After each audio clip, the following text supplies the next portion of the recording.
I took a job as a fire lookout. Something watches me at night. The tower in the woods. The job posting seemed too good to be true. Wanted, fire lookout for remote watchtower. Minimal duties. Great pay. Solitude guaranteed. Solitude. That was exactly what I needed. I had spent too long suffocating in the noise of city life, drowning in the weight of my own thoughts. So, when I saw the listing, I jumped at the opportunity. A few weeks alone, surrounded by nature, with no one but myself for company. It sounded perfect. Or at least, it did then. The arrival. I arrived at the lookout station just before dusk, my truck rattling over the narrow dirt road that wound through endless miles of towering pines. The station itself sat atop a lonely peak, the watchtower stretching high above the treetops like a silent guardian. The place had a strange presence. Not ominous, not yet, but there was a stillness in the air, as if the woods were holding their breath. An older man stood outside the tower when I pulled up, his face weathered and serious. His name was Harris, the lookout I was replacing. He barely said a word as he handed me the keys. "Follow the rules," he muttered, then drove away without another glance. I should have asked him what he meant. The rules. Inside the cabin at the top of the tower, I found a battered notebook titled Protocol and Procedures. Most of it was standard fire lookout duties, logging weather conditions, scanning the tree line for smoke, radio check-ins twice a day. But there was a final page, handwritten in bold, uneven letters. Additional rules. Number 1. Never leave the tower after sundown. Number 2. If you hear tapping on the windows at night, ignore it. Number 3. Do not acknowledge the figure in the woods. Number 4. If you see something inside the tower, do not react. I almost laughed. It had to be some kind of initiation prank. A little horror story to spook the new guy. But a small, uneasy part of me wondered why Harris had looked so grim. Outside, the sun dipped below the horizon, painting the sky in deep shades of crimson. I locked the door, more out of habit than concern, and settled in for my first night. The first night. At first, the silence was peaceful. The occasional hoot of an owl, the rustling of the wind through the trees. But around midnight, I heard something new. Tap, tap, tap. A slow, deliberate tapping against the glass. My breath caught in my throat. It had to be a bird, or maybe a branch swaying in the wind. But when I turned to look, my stomach twisted into a knot. There were no trees close enough to the tower. I forced myself to stay still, gripping the arms of my chair. The rules. Ignore it. The tapping continued, insistent, patient. I could feel something on the other side of the glass. Something watching. Hours passed before it finally stopped. When the first light of dawn crept through the windows, I let out a breath I hadn't realized I was holding. Maybe it was just my imagination. Maybe exhaustion had played tricks on me. But deep down, I knew better. The figure in the woods. By the second day, I convinced myself that the night before had been some strange, auditory hallucination. That is, until I saw it. I was doing a routine scan of the forest through my binoculars when I noticed something off. At first, I thought it was just a shadow between the trees. But as I adjusted the focus, my stomach turned to ice. A figure stood among the pines, far enough that I couldn't make out the details, but close enough that I knew. It was looking at me, motionless, silent, just standing there. I blinked, and it was gone. I told myself it had been my imagination, a trick of the light. But as dusk fell, an unease settled over me, thick as the fog rolling in from the valley. And then the tapping started again. A visitor in the tower. That night, I locked the door and shut every curtain. But it didn't matter. The tapping returned, rhythmic and deliberate, as if whoever or whatever was out there knew I was inside. I buried my head under my blankets like a terrified child, counting the seconds between each knock. My pulse pounded so loudly in my ears that I almost missed it, the soft creak of a floorboard behind me. I wasn't alone. Every muscle in my body locked. The air grew heavy, thick with something unseen. I didn't turn around. I didn't breathe. I remember the last rule. If you see something inside the tower, do not react. Seconds stretched into eternity before the weight in the air lifted. The tapping stopped. The unseen presence faded. But I didn't sleep that night. A warning from Harris. The next morning, I broke protocol and called Harris on the emergency radio. You saw it, didn't you? His voice was hollow, resigned. I don't know what I saw, I admitted. You need to leave, he said. Now. I swallowed hard. What the hell is out here, Harris? Silence. Then, in a voice barely above a whisper, they watch us. The line went dead. The next step. That night, I barricaded the door. I kept every light on. I told myself I could make it through my shift, that whatever was happening wasn't real. But around midnight, something changed. The tapping didn't start at the windows. It started inside the tower. I wasn't alone anymore. And this time, I didn't know if ignoring it would be enough. The thing in the tower. The tower was silent, save for the slow, rhythmic tapping. But this time, it wasn't coming from the windows. It was coming from inside. My breath hitched as I stared at the locked door leading to the narrow staircase below. My mind raced for explanations, but deep down, I already knew the truth. I wasn't alone. Something had found its way inside, and it wanted me to know it was here. The impossible presence. I gripped the arms of my chair, forcing myself to remain still. Do not react. The tapping moved, shifting across the room in unnatural, deliberate intervals. Not like footsteps, but something mimicking them. The floorboards creaked softly, as though something heavy was pressing against them. Yet when I stole a glance toward the dimly lit interior of the tower, there was nothing there. But I could feel it, a presence, thick and heavy, wrapping itself around me like a suffocating fog. The air smelled strange, a mix of damp wood and something metallic like rust or blood. I clenched my jaw, my pulse hammering so violently I could hear it in my ears. The radio sat within reach on the desk. If I could just call for help. A single word whispered through the room. No. The voice was thin, stretched, as if someone was speaking from the bottom of a deep, dark well. Cold terror gripped my spine. I hadn't said anything. I hadn't moved, yet it knew what I was thinking. I squeezed my eyes shut, willing it to disappear. Do not react. Do not react. The next moment, the air shifted. The weight lifted. The room felt normal again. Cautiously, I opened my eyes. The room was empty, but the notebook on the desk, the one with the rules, had changed. The final rule had been scribbled over, deep scratches cutting through the words like claw marks. And beneath it, something new had been written in shaky, uneven letters. IT sees you. Harris's warning. By morning, I was already on the radio, demanding answers from Harris. He picked up almost instantly, as if he had been waiting. You need to leave, he said, voice clipped with urgency.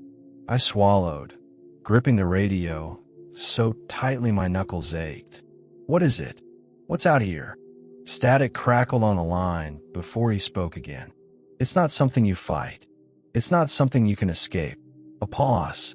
It doesn't want you here. I stared at the words scrawled in my notebook, my throat dry. What happens if I stay? I asked. Harris hesitated. Then, in a voice barely above a whisper, he said, You stop being you. Before I could ask what the hell that meant, the line went dead. The figure returns. That afternoon, I kept my routine. Scanned the tree line, logged the weather, anything to feel normal. But as the sun dipped low, painting the forest in deep golds and reds. I saw it again. The figure, standing in the trees.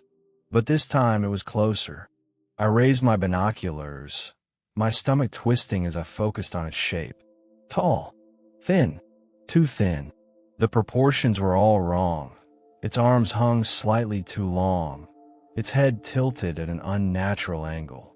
The closer I looked, the more my brain refused to process what I was seeing. It had no face, yet I knew it was looking at me. A sharp pain shot through my skull, and my vision swam. I jerked the binoculars away, panting. The figure was gone. I staggered back, gripping the desk to steady myself. My head throbbed, a sickening pressure building behind my eyes. Something deep in my gut told me it was getting closer. Nightfall. I locked the door, closed the curtains, turned on every light.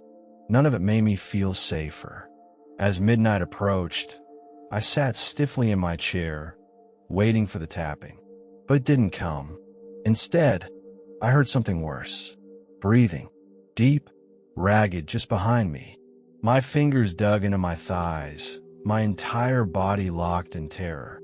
Do not react. The breathing grew louder, moving closer, circling me like a predator savoring its prey. The air turned thick and humid, carrying the scent of damp earth and something decayed. Then a whisper, low and distorted, like a voice stretched too thin. "You don't belong here." I bit down on my lip until I tasted blood. My entire body screamed for me to run, to turn, to fight, but I didn't. And then, just as suddenly as it came, it was gone. The air lightened. The room returned to normal. But I knew then that this was no game. Something was inside the tower, and it was waiting. The hollow reflection. I didn't sleep. I didn't even try. By morning, I felt like a ghost in my own skin. My hands shook as I splashed cold water on my face, avoiding my reflection in the small mirror above the sink. But as I reached for a towel, a flicker of movement made my stomach drop. My reflection didn't move. I froze, my breath catching in my throat. The thing in the mirror, it looked like me, but it wasn't me. Its eyes were just a little too dark, its skin just a little too pale. It was watching me, unblinking. Then, slowly, its lips twisted into a grin that I wasn't making. I stumbled back, heart slamming against my ribs. The mirror shattered, and from somewhere deep in the woods, I swore I heard something laugh. Nowhere to run. I grabbed my things, throwing them into my pack. Screw the job. Screw the paycheck. I wasn't staying another night. I rushed down the stairs, boots thudding against the worn wooden steps. My truck was parked at the base of the hill, my escape just minutes away. But as I reached the bottom of the tower, I stopped cold. The trees had changed. The path was gone. Where there should have been dirt roads, there was only endless forest, stretching in every direction. The trees loomed taller, their shadows twisting unnaturally, their trunks shifting as if they were breathing. My stomach turned to ice. I wasn't allowed to leave. The forest had swallowed the road, and I knew the thing in the woods was getting closer. The forest that breathes. I stood frozen at the base of the tower, my breath coming in shallow gasps. The road was gone. In its place, an ocean of trees stretched endlessly in every direction. The pines were impossibly tall, their trunks gnarled and shifting, as though they had grown overnight into something ancient and wrong. I turned in slow circles, my mind screaming for an explanation. The road had been here. I had driven on it. But now, there was only forest, dense, suffocating, and watching me. A deep, rhythmic rustling moved through the trees, not from the wind, but from something breathing. I wasn't alone. And worse, I wasn't getting out. Trapped. Panic surged through my veins. My truck was still here, parked just a few feet away. But what good would it do if there were no roads left to drive on? I scrambled to the driver's side door, yanking it open and fumbling for the keys in my pocket. My hands were shaking so badly that it took 3 tries to jam them into the ignition. The engine roared to life, a blessedly normal sound in a world that had turned foreign. I slammed my foot on the gas. The truck lurched forward, and then stopped hard, as though I had hit something. My heart pounded. I hadn't seen anything in front of me. No trees, no obstacles. I threw the truck into reverse. Tires spun against the dirt, but I didn't move. It was like the vehicle was welded to the earth itself. I slammed my hands against the wheel, a cold sweat forming at the back of my neck. I was trapped. And then, the woods whispered. A chorus of voices, hushed and overlapping, slithered through the trees. You don't belong here. You don't belong here. You don't belong here. Each whisper came from a different direction, circling me like unseen predators. I bolted from the truck, stumbling backward toward the tower. I didn't stop until my hand was on the rusted railing of the stairs. The whispers stopped. The woods fell silent. For a brief, terrible moment, I felt as though I had stepped onto a stage, an audience of unseen eyes waiting for me to make my next move. Then footsteps, soft, slow, coming from the trees. I turned toward the sound, my pulse slamming against my ribs. Something was moving between the trunks. Tall, raw, stretching. The same figure I had seen through my binoculars.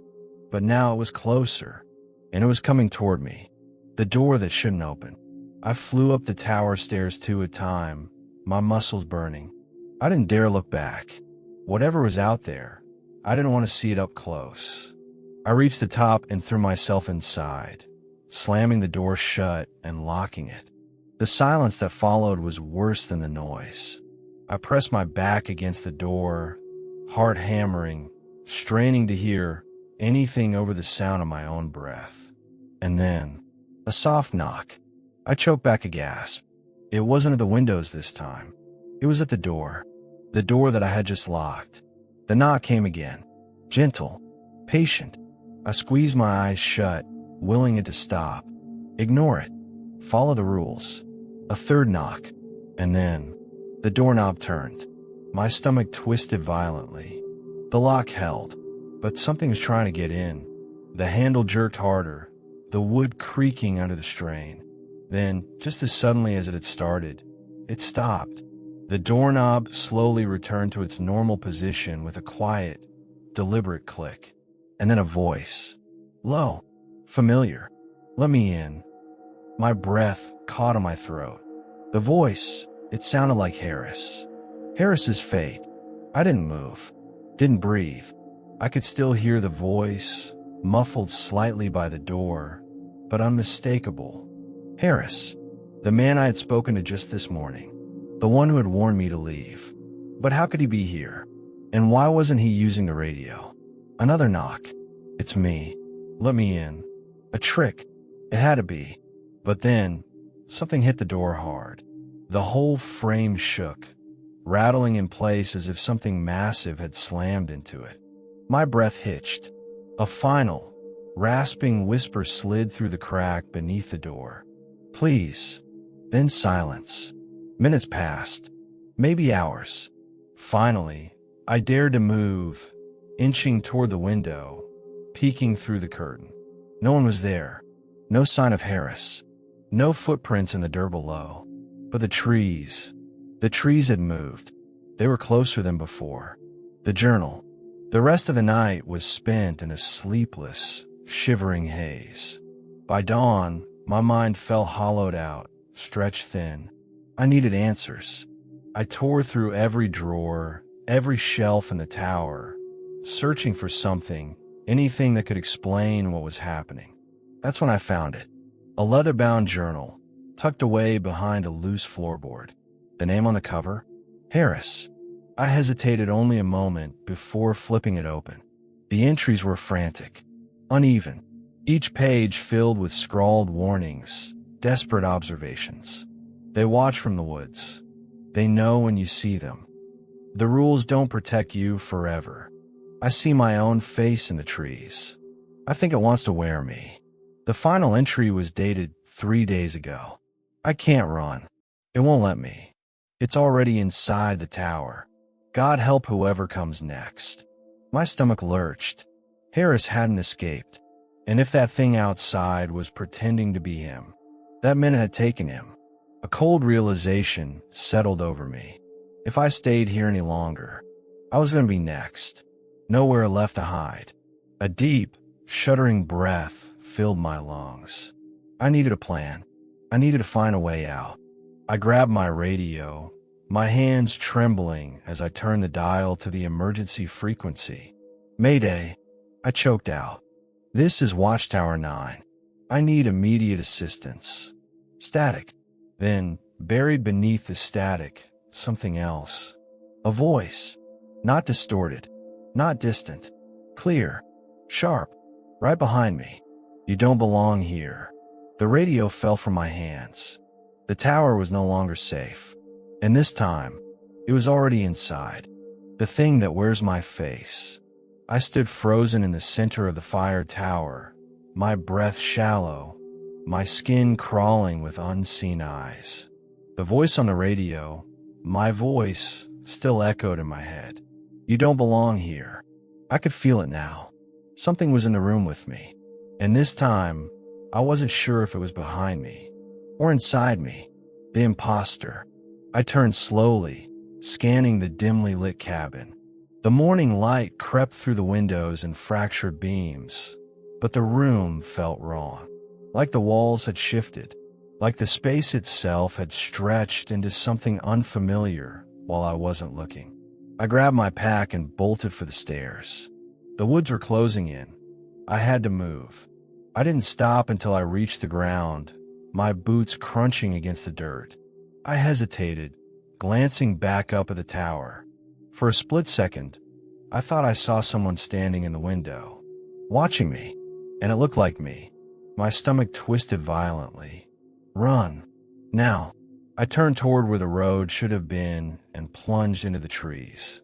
The forest that shifts. The woods swallowed me instantly.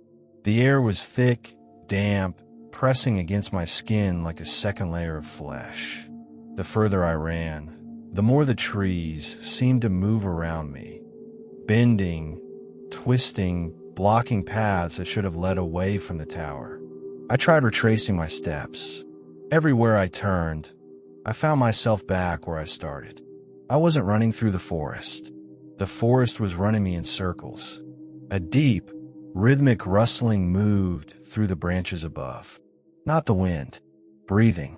Something massive shifted between the trees, just out of sight. The shadows stretched, impossibly long, and I had the sickening realization that they weren't shadows at all. They were arms. Long, clawed fingers dragged through the dirt, slipping between the roots like they belonged to the earth itself. I wasn't running through a forest. I was running inside something, and it was waking up. A familiar voice. I stopped. Heart hammering, chest burning. I needed a new plan. That's when I heard it. A voice calling my name. Not in the wind. Not in the trees. Ahead of me.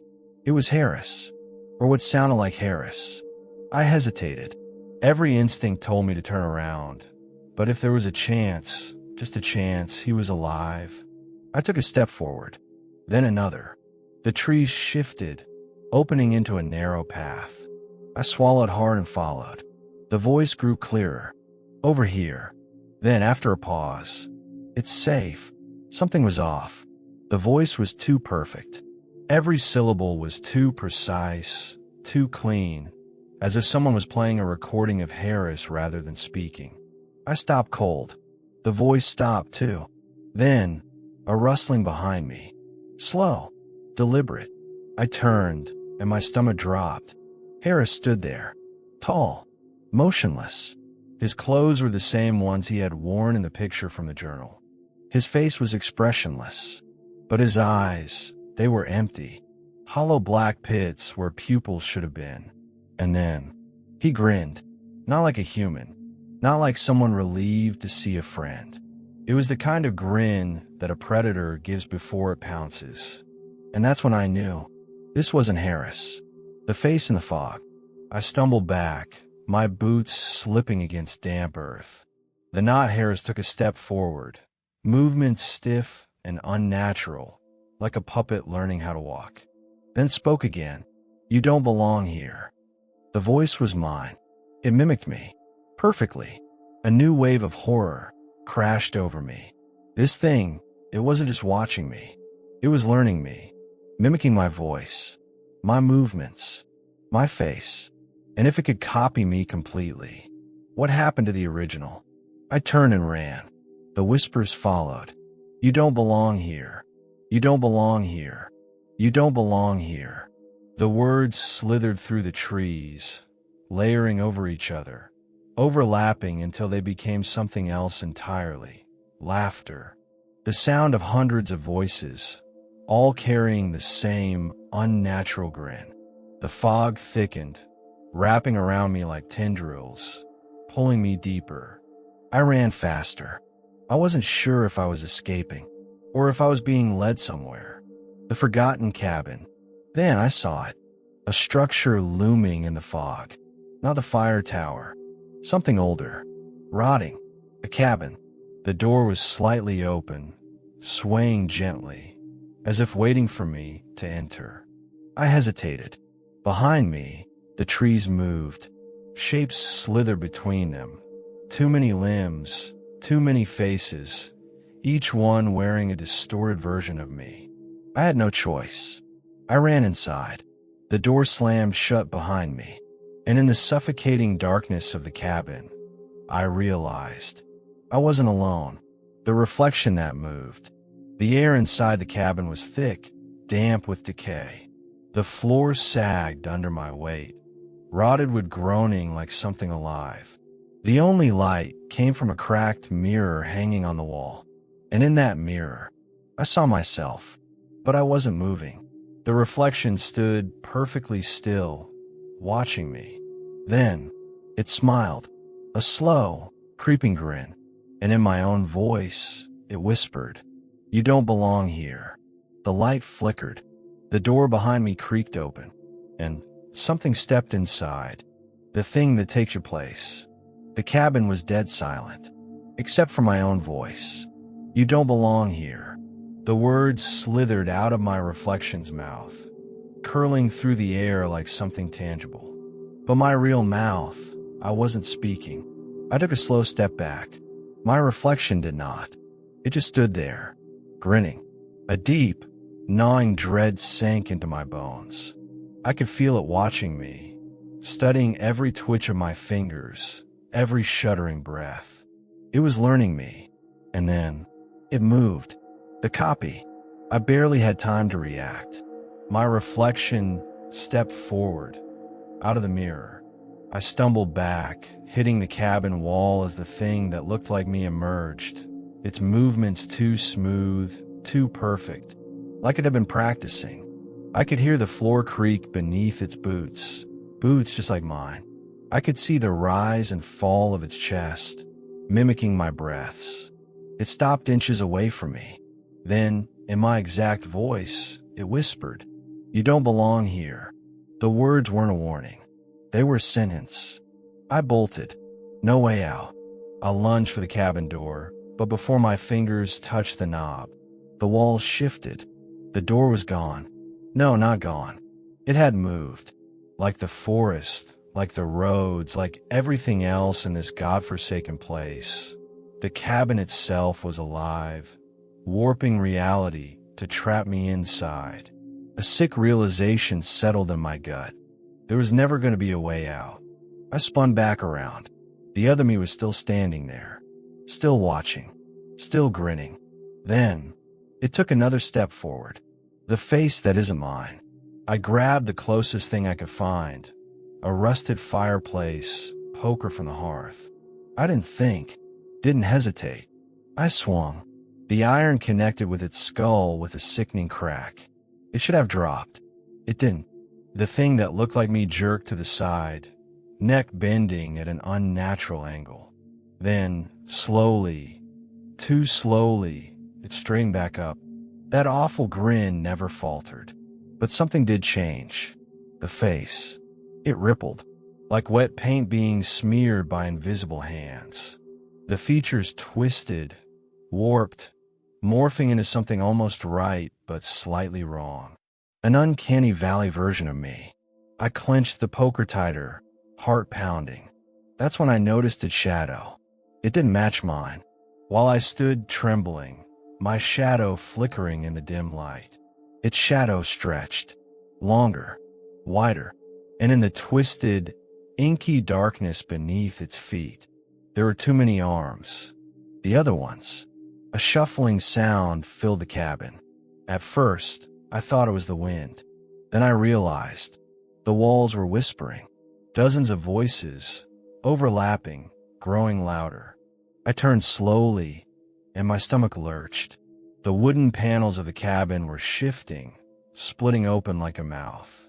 And inside, faces, dozens of them, twisted, screaming copies of other people, distorted, half-formed. Some of them looked like Harris. Some of them looked like me. But they weren't me. They were trapped. The walls shuddered, mouths stretching open wider, as if they were trying to speak, or swallow me whole. I turned back to the thing wearing my face. It took one final step toward me, now so close I could feel its breath against my skin. And then, in a low, gentle voice, it whispered, "You're not real." The truth. A searing pain exploded through my head. The cabin collapsed around me, faces warping, shadows unraveling. And suddenly, I was somewhere else. I gasped awake. I was standing in the middle of the fire tower. The morning sun hung low on the horizon. The forest stretched out before me, looking normal. Too normal. Had it been a dream? A hallucination? I turned and froze. The radio was on. A voice crackled through the static. A voice that wasn't mine. "Mayday. This is Watchtower 9. I need immediate assistance." It was my voice. My exact word from the night before. But I wasn't saying them. I stepped toward the radio. My fingers hovered over the dial. Then, a slow, creeping realization curled around my mind like a vice.